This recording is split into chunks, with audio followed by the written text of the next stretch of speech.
Oi, Sam.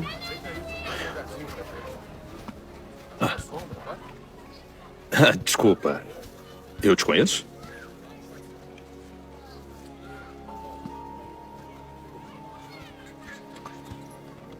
Não. Não. Não. Eu preciso falar com a minha esposa só um segundo. Sam. Você não entende. Os dados do nosso voo estão no meu celular. Eu só tenho que passar o código para ela. Eu sinto muito, Sam. Mas é nossa lua de mel. Chegou a hora. Sam?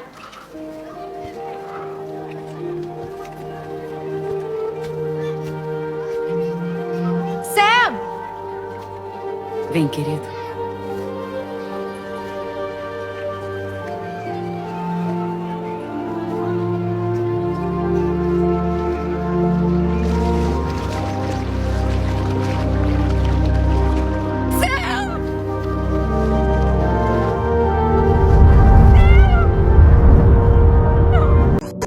As pessoas se preocupam muito em ter medo da morte, igual esse vídeo ao qual você acabou de assistir, que está prestes a perder sua vida ou se já perdeu sua vida ali e a morte veio buscar.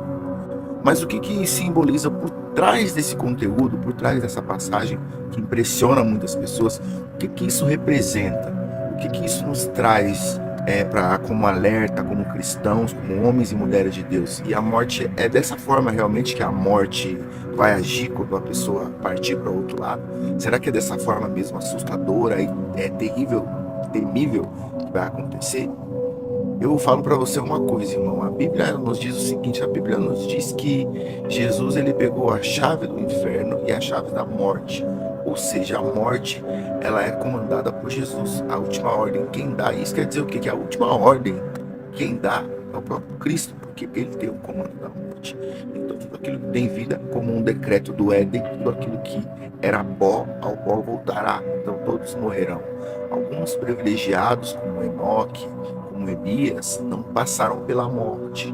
Porém, acreditamos biblicamente, algumas teorias, alguns teólogos, alguns estudos, que as duas testemunhas seriam essas duas pessoas que voltariam para cumprir o propósito de Deus aqui. Ou seja, todos nós passaremos pela morte.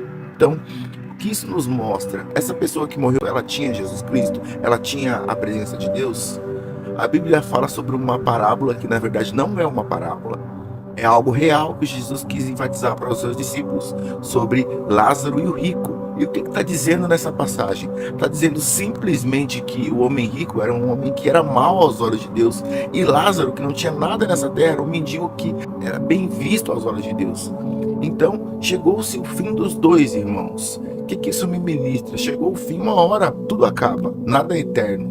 Nenhum rei assume a coroa eternamente. Davi assumiu a coroa, antes dele assumiu Saul, e assim por diante. Depois Salomão, de Davi, depois o filho de Salomão, e assim por diante. Então todos eles estão enterrados, mortos ali.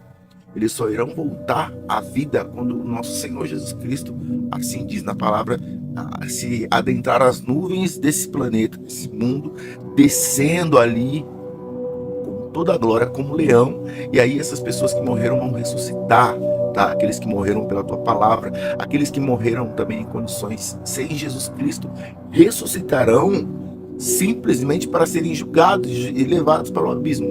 Mas voltando à passagem de Rico e Lázaro, o que eu acho muito interessante ali é que fala de um lugar que é o seio de Abraão e outro lugar que é o Hades. O que seria esses dois lugares? A Bíblia nos fala que o rico via Lázaro se desfrutar da água desse lugar onde Lázaro estava, mas entre os dois havia um abismo, uma divisão, que o que estava do lado do Éden não conseguia ir para o lado do Hades, e o que estava do lado do Hades não conseguia ir para o lado do seio de Abraão, que é como se fosse um jardim do Éden, um pré-paraíso, sabe?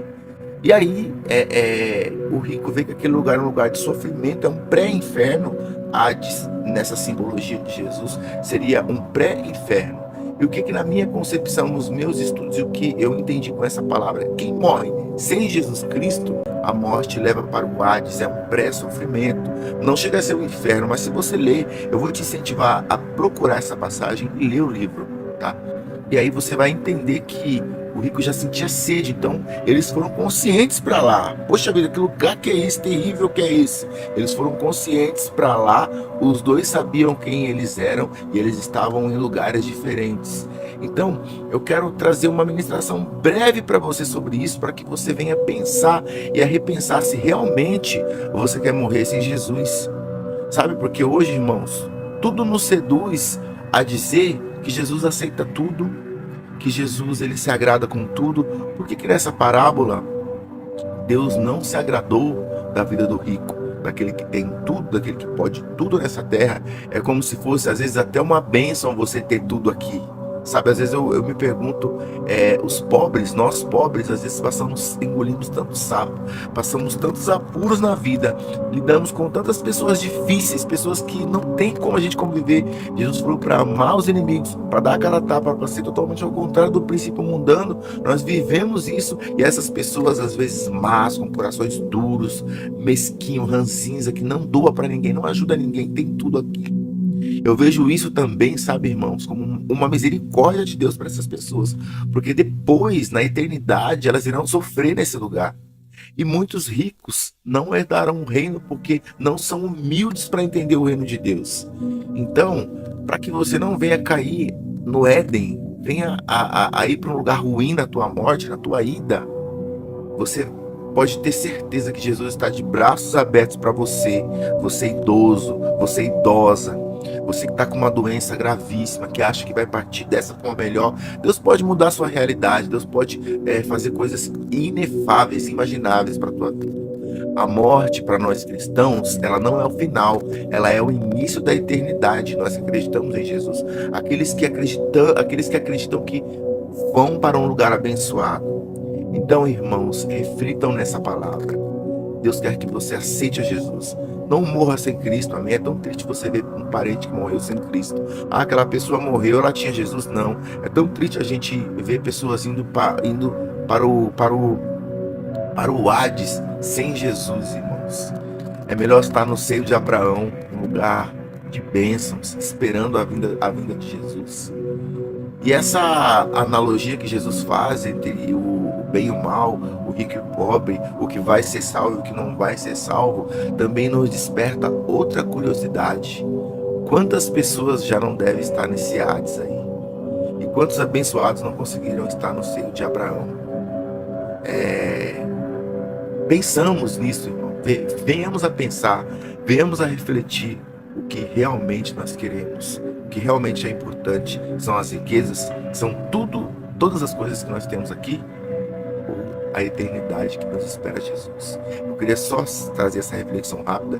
Peço para que você continue assistindo os nossos vídeos. Irmãos, vamos se inscrever nesse canal. Eu quero que esse canal cresça mais e mais. Eu quero que as pessoas sejam ministradas e tocadas, porque nós somos cartas vivas do Senhor Jesus. Que Deus abençoe sua vida e até o próximo vídeo. Glória a Deus.